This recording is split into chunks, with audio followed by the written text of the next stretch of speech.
Most anglers think bass find lures primarily with their eyes. Color, flash, and silhouette get all the attention.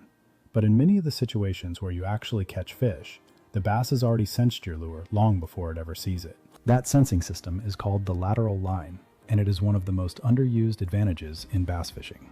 After 30 years of fishing clear lakes, stained reservoirs, and muddy ponds, I've learned that understanding how the lateral line works explains why certain lures get crushed from a distance, while others get ignored until they are right in the fish's face.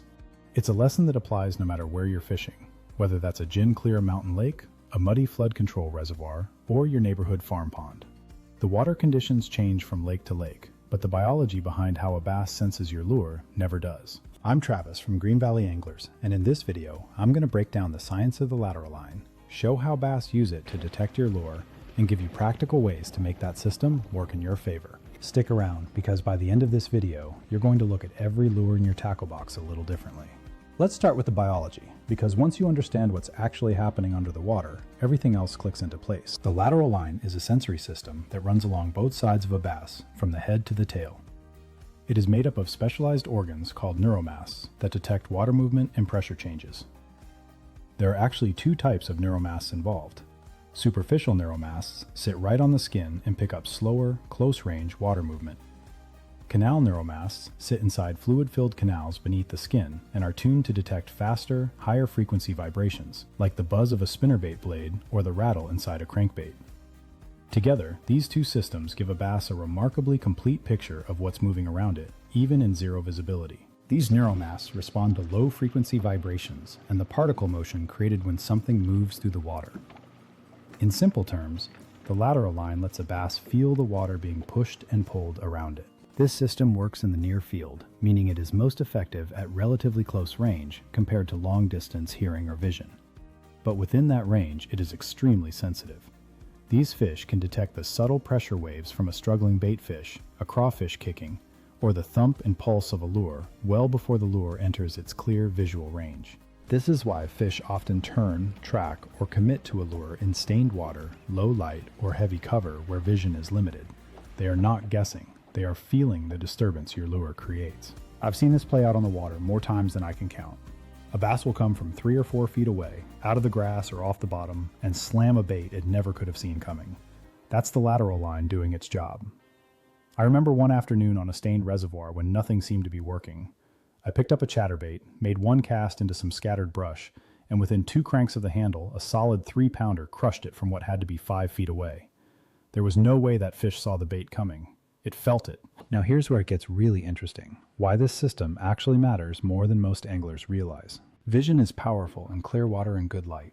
But the moment water clarity drops, light fades, or the fish is holding tight to cover, the lateral line becomes a primary way bass locate and evaluate potential prey. Many of the best reaction strikes you get are triggered first by the lateral line and only confirmed by vision or taste at the last moment. The fish feels the vibration, orients toward it, and then decides whether to strike based on what it sees or feels up close. This is also why silent, subtle lures sometimes get completely ignored in conditions where a vibrating lure draws fish from several feet away. The lateral line never got the signal, so the bass never knew the lure was there. I think about a muddy farm pond I used to fish growing up. You could barely see 6 inches into that water. A soft plastic worm fished weightless, my personal favorite in clear lakes, was almost useless there.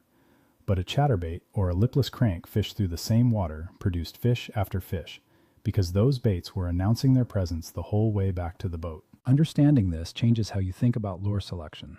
It is not just about matching the hatch visually. It is about creating a pressure signature that the bass can detect and interpret as something worth investigating or attacking. I can't tell you how many times I've watched someone throw a beautiful, natural-looking bait through stained water and get nothing, while the guy next to him throwing something loud and vibrating boats fish after fish. Same water, same fish, completely different signal. That day stuck with me because it wasn't about skill or bait color at all. It was purely about which lure was sending out a signal. The bass had no idea one bait was even there. So if vibration matters this much, let's talk about which lures actually speak to the lateral line and which ones stay quiet. Not all lures create the same kind of signal. Bladed jigs and chatterbaits produce strong, repetitive, low-frequency pulses as the blade displaces water side to side. That thump is highly detectable by the lateral line and is one reason these lures excel in stained water and grass. Spinnerbaits create a combination of vibration and flash. The spinning blade sends out a continuous pulse that bass can track even when they cannot see the lure clearly. Lipless crankbaits and rattling crankbaits add both vibration and sound. The tight wobble and internal noise give the lateral line a clear target. Jigs and soft plastics produce more subtle signals. A jig dragged across the bottom creates intermittent pressure changes and contact noise. A swimbait with a strong tail kick sends out rhythmic pulses. Even a weightless soft plastic creates some water displacement, but the signal is much weaker. Topwater baits deserve a mention here too. A buzzbait clawing across the surface creates a surprisingly strong disturbance that travels well below the waterline, which is part of why it can pull fish up from deeper water even in low light. A walking bait like a Zara spook has a more subtle side-to-side push, so it tends to draw fish that are already shallow and alert. The stronger and more distinct the pressure wave, the farther away the fish can detect the lure. Weaker signals require the fish to already be close or actively hunting with its eyes. Think of it like a dinner bell versus a whisper. Some lures ring that bell loud and clear from across the room. Others are basically whispering, and only the fish standing right next to you is going to hear it. Okay, so now that you know how these signals work, let's get into exactly how to use this on the water. Here is how to put this knowledge to work. In stained water, low light, or heavy cover, prioritize lures that create strong lateral line signals. Bladed jigs, spinnerbaits, lipless crankbaits, and vibrating jigs should be high on the list. These lures announce themselves and draw fish that would otherwise never see a subtle presentation. In clear water, you can still use vibration, but you often need to balance it with a more natural visual profile. A moderate action crankbait or a swimbait with a realistic kick can trigger the lateral line without looking unnatural. When fish are short striking or following without committing, try increasing the vibration or changing the cadence. A faster burn, a stop and go, or a lure with a stronger pulse can make the signal more compelling. Conversely, when bass are pressured or in very clear water, a quieter, more subtle presentation may keep the lateral line from sounding an early alarm that something is artificial. The key is matching the strength of the signal to the conditions. Stronger vibration and low visibility. More controlled or natural vibration when the fish can see clearly. This is also why finesse presentations like a drop shot or a wacky rigged worm can be so deadly in gin clear water on pressured lakes. They barely register on the lateral line, so a bass has to rely almost entirely on its eyes, and a subtle, natural profile just looks like an easy meal rather than something to be suspicious of. This one adjustment, thinking about signal strength instead of just color and size, is honestly one of the biggest shifts you can make in how you approach lure selection. Bass do not rely on vision alone.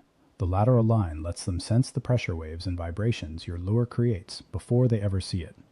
That system is especially important in stained water, low light, and around cover. When you choose lures and retrieves that deliberately speak to the lateral line, you give bass a reason to orient and strike from farther away. That single adjustment has turned many slow days into productive ones for me. Once you start fishing with signal strength in mind, you'll find yourself making faster, more confident decisions on the water, instead of just guessing which color might work. If this helped you understand why some lures get crushed from a distance while others get ignored, drop a comment and tell me which vibrating lure has produced your best reaction strikes. I read and reply to every comment. Subscribe to Green Valley Anglers for more science-backed bass fishing strategies. Hit the bell so you never miss a new video. And share this with someone who still thinks color is the only thing that matters. Tight lines out there. Travis signing off.